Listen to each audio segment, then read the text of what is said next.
లాభార్జనే ధ్యేయంగా మనుషుల ప్రాణాలతో చెలగాటమాడుతున్నారు కొందరు కేటుగాళ్లు.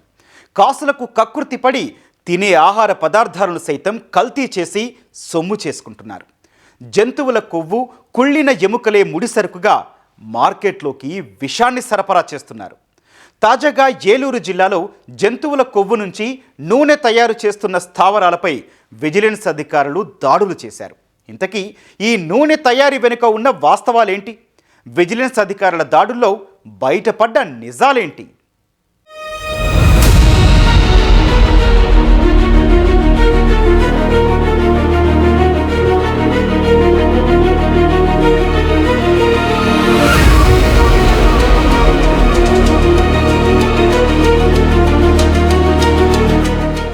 ప్రస్తుతం మార్కెట్లో ఏది కొందామన్నా కల్తీయే. డబ్బుకి ఆశపడి పాల నుంచి నూనె వరకు ప్రతిదీ కల్తీ చేస్తున్నారు.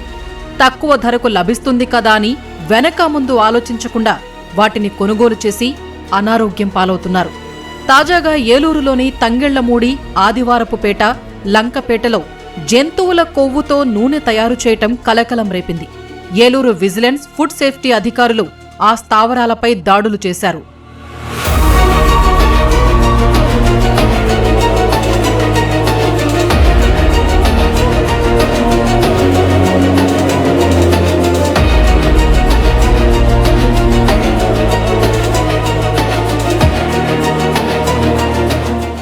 విజిలెన్స్ అధికారులు దాడులకు వెళ్లిన సమయంలో తయారీదారులు జంతువు కొవ్వు మరగిస్తుండటం, ఎండబెట్టడం, కాగబెట్టడం చేస్తున్నారు.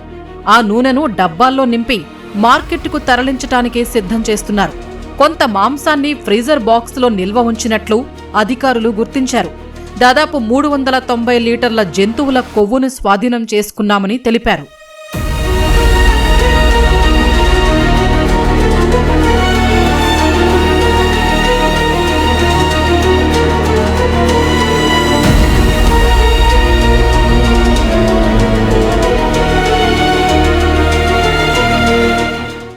మొత్తంగా మనకి లంకపేటలో జన్నయ్య అతను తయారు చేస్తున్నాడు. అతని దగ్గర ఒక 13 టిన్స్ దొరికినాయి. ఒక్కొక్క టిన్ను 15 లీటర్లు ఉంటుంది. అతను కొవ్వు తీసుకొచ్చి ప్రాసెస్ చేసి నిల్వ చేస్తున్నాడు దాన్ని. అలాగే లోకల్ వాళ్ళకు కూడా ఎవరైనా ఇలా ఫాస్ట్ ఫుడ్ సెంటర్లు కానీ వాళ్ళు ఎవరైనా వాళ్ళు కూడా వచ్చి ఇతని దగ్గర కొంచెం కొనుక్కొని వెళ్తారు అని చెప్తున్నాడు. మొత్తంగా ఇతను ఇంకొక అతను షౌకత్ అనే అతని దగ్గర ఆదివారపేటలో చర్మాల కొట్టేస్తుంది. అక్కడి నుంచి ఒక 13 టిన్లు మనం కలెక్ట్ చేయడం జరిగింది. వీళ్ళిద్దరికి కూడా ఎవరికి లైసెన్స్ లేదు. ఈ షౌకత్ అనే అతను ఏంటంటే ఈ జన్నయ్య లాంటి వాళ్ళు ప్రిపేర్ చేసి స్టోర్ చేసి ఎవరైతే ఉన్నారో వాళ్ళందరి దగ్గర నుంచి ఏలూరు మరియు ఏలూరు చుట్టుపక్కల నుంచి కూడా అతను ఆ టిన్స్ ని కలెక్ట్ చేస్తాడు. ఒక్కొక్క టిన్కి అతను 700-800 రూపాయలు అతనికి ఇస్తారు. ఒక టిన్కి ఇస్తాడు. అతను 26 టిన్స్ పట్టుకున్నాము. మొత్తం 390 లీటర్లు యానిమల్ ఫ్యాట్ ఆయిల్. ఈ జంతువుల కొవ్వును స్థానిక కబేళాతో పాటు మాంసం దుకాణాల నుంచి తీసుకువస్తున్నట్లు అధికారులు గుర్తించారు. ఇలా తయారు చేసిన నూనెను సబ్బుల తయారీకి విక్రయిస్తున్నట్లు అధికారులు గుర్తించారు. తక్కువ ధరకు వస్తుండటంతో స్థానికంగా ఫాస్ట్ ఫుడ్ సెంటర్లు నడిపే కొందరు ఈ నూనెను కొనుగోలు చేస్తున్నట్లు ప్రచారం జరుగుతోంది. సామర్లకోటలో ఒక కోట బజార్ నందు ఒక వ్యక్తి సబ్బుల తయారీకి కొన్నట్టుగా అతను తెలియపరిచాడు. ఒక బిల్లు కూడా చూపించాడు. వీళ్ళు దగ్గర 5-6 సంవత్సరాలు మా వృత్తి అని చెప్తున్నారండి. మేము ఇలా తయారు చేసుకుంటా ఉంటాం, మేము అక్కడ సబ్బులకి పంపించుకుంటామని చెప్తున్నారు. కొవ్వుతో తయారు చేసిన నూనె శాంపిల్స్ మచ్చులు సేకరించి state food laboratory Nacharam Hyderabad వరకు మా ఇన్స్పెక్టర్ గారు శాంపిల్స్ తీశారు.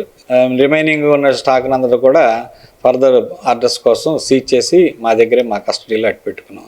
ఒకవేళ ఇది ఏదైనా కెమికల్స్ దీంట్లో కలిపి నూనె కింద తయారు చేస్తున్నట్టు కానీ ఎక్కడ ఎస్టాబ్లిష్ చేస్తే చట్టపరమైన చర్యలు వీళ్ళపైన క్రిమినల్ చర్యలు తీసుకుంటామండి తప్పనిసరిగా. జంతువుల కొవ్వు నుంచి తయారు చేసిన నూనెలు చాలా ప్రమాదకరమని, వాటిని ఆహార రూపంలో అస్సలు తీసుకోకూడదని వైద్యులు చెబుతున్నారు.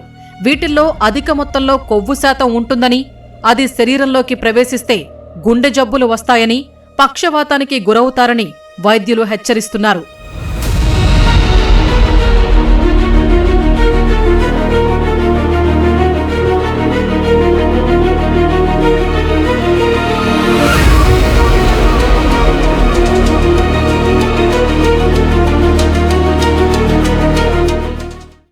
ఆయిల్స్ మనం కన్జ్యూమ్ చేసినప్పుడు మనకి ఏంటి అంటే హెల్త్ రిలేటెడ్ ఇష్యూస్ చాలా ఎక్కువ అవుతాయి.